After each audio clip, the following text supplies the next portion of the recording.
cara, com exemplo. Explica, Farol, como foi aí. Ele tá de camiseta branca, a moto é branca e foi jogado pincho nele, foi jogado aquele asfalto ainda. É o cola de asfalto, é aquela cola de asfalto. Aquele asfalto ainda quente, né?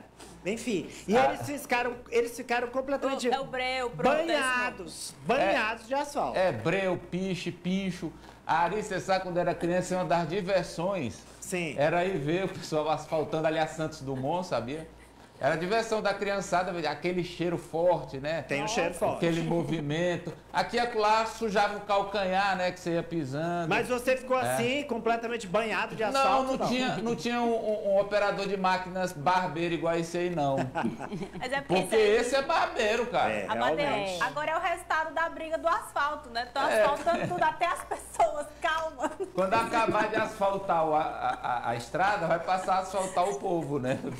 Amadeu, e ele é conhecido como Piauí Forrozeiro. Ou seja, o pessoal está comentando agora que o Piauí foi asfaltado.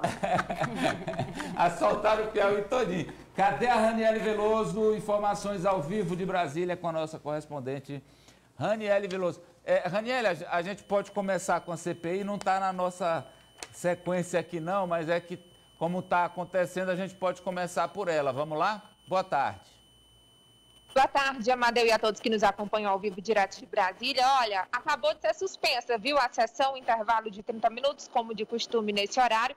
Mas até agora, Pedro Batista Júnior, o diretor executivo da Prevent Senior, médico, ele já está na condição de investigado. Entrou como testemunha, agora já mudou aí a sua posição na CPI.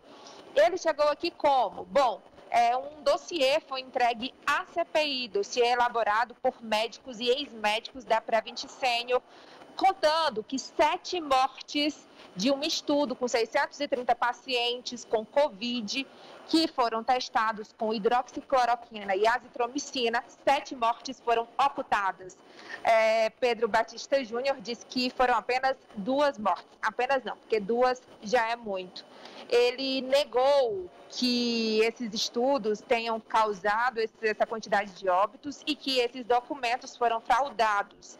E insistiu isso durante todo o depoimento. Os senadores da cúpula da CPI, eles acreditam que há uma ligação da seguradora de saúde com o governo federal, que sabia desse teste e tinha, portanto, uma ligação com o dito gabinete paralelo da saúde.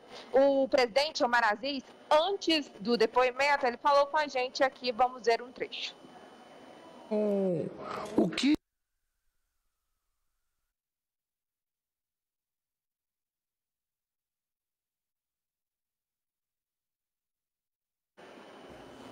Raniele, completa aí, a gente tem a parte que ele fala da Simone Tebet e daquele vexame ontem lá do AGU na CPI. Pois é, ele também falou, Amadeu, sobre uma outra parte, que é exatamente sobre esse depoimento de hoje. Porque o Omar Aziz acredita que a Prevent Senior tem sim essa ligação, tem essa convicção dessa ligação com o governo federal e que, portanto, tem culpa por essas mortes causadas usando medicamentos que são comprovadamente ineficazes.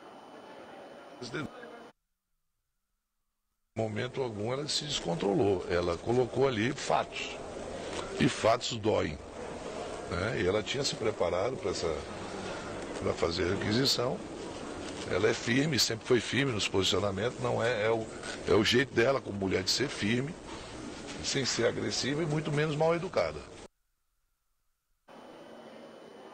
Bom, aí nós vimos aí a parte. Parte da Simone, né, falando da senadora. Sobre isso, ainda tem algum desdobramento hoje do caso da senadora Simone AGU? Teve sim. Ontem mesmo, quando toda a confusão aconteceu, quando Wagner Rosário, ministro da Controladoria Geral da União, chamou a senadora de descontrolada, todos os senadores ali se revoltaram e defenderam Simone Tebet, né? E logo depois ela falou, inclusive vamos até mostrar um trecho da fala dela, e hoje pela manhã, antes de iniciar a sessão, esses senadores voltaram a defender, né? Porque nenhum homem foi tratado dessa forma na comissão, e quando chegou a vez de Simone Tebet questionar por que a CGU, que é um órgão de prevenção, de fiscalização, controle, não agiu antes no contrato da Covaxin, já que teve uma operação em outubro do ano passado mostrando indícios de irregularidades e o contrato não foi barrado. Quando ela mostrou as provas, ele se exaltou e chamou ela de descontrolada. Depois foi às redes sociais pedir desculpas, mas aí já era tarde demais. Então hoje a senadora Leila Barros, Elisiane Gama, senadoras mulheres, elas se manifestaram, e também os homens, Fabiano Contarato, Tasso Gereissati, Randolfo Rodrigues, o próprio Omar Aziz. Ele repetiu o que ele disse aí, que vocês acabaram de ver durante a sessão. Agora a gente vai ver a fala da senadora logo após esse fato de ontem.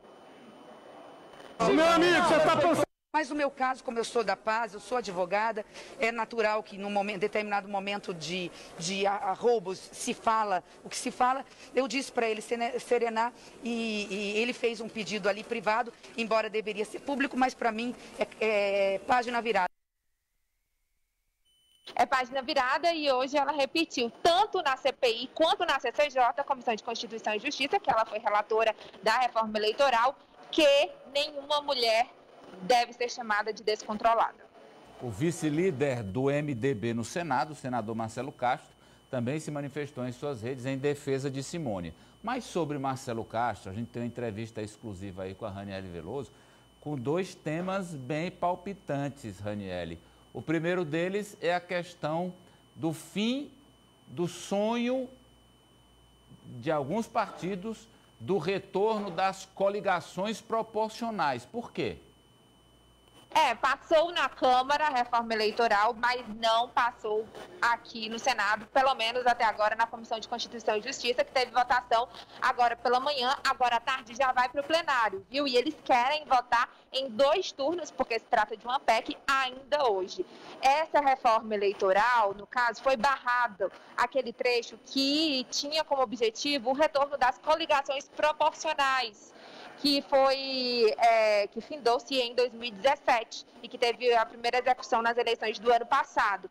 E a relatora, a senadora Simone Tebet, defendeu que esse modelo não poderia voltar, porque ainda não sabemos como será, se realmente assegurou juridicamente falando que as eleições não podem ser balões de ensaio, e também que o eleitor sabe muitas vezes em quem vota, mas não sabe quem vai eleger. E o senador Marcelo Castro, que ele provavelmente, como eu já falei no início da semana, vai ser o relator do novo Código Eleitoral, ele ainda vai ter um encontro com o presidente Rodrigo Pacheco, ele falou sobre esse assunto e foi bem claro que já está decidido que o Senado não vai aprovar o retorno das coligações, e também falou sobre outros temas do Código Eleitoral. Vamos ver.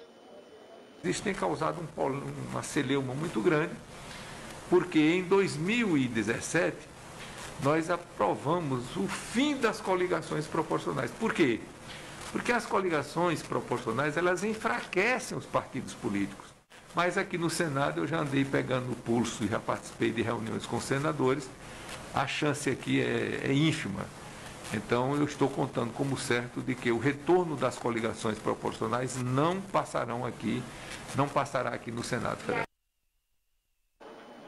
Olha, Amadeu, e só confirmando para vocês essas informações, mudou essa questão, foi barrada essa questão do retorno das coligações, mas as mudanças que vieram da Câmara, que permaneceram no texto, são a questão do voto peso 2 para candidatos negros e mulheres, para fim de repasses de fundo eleitoral até 2030, para aumentar, né, esse repasse eleitoral, esses partidos que elegerem esses candidatos. E também a posse do presidente, que passaria para o dia 5 de janeiro, a partir de 2026, e dos governadores para o dia 6 de janeiro. Além disso, a mudança na regra de fidelidade partidária. Os deputados, senadores que quiserem mudar de partido durante o mandato, eles vão poder fazer isso se houver acordo com a legenda, sem perder o mandato. O senador Marcelo falou com você também, Raniele, sobre a pré-campanha aqui no Piauí, né? Ele disse que está considerando o nível muito baixo. Exatamente. O senador disse que é preciso melhorar aí o nível dessas discussões políticas, né? Dessas trocas de farpas, principalmente no que diz respeito a estradas no Piauí. Ele que tem aí uma ligação muito forte com essas obras, que já destinou aí recursos, que tem um filho também que está aí ligado diretamente com esse tema. Então, ele disse que eu não sei se vai ter essa parte na edição, mas ele falou que os candidatos devem discutir assim, olha, eu fiz 10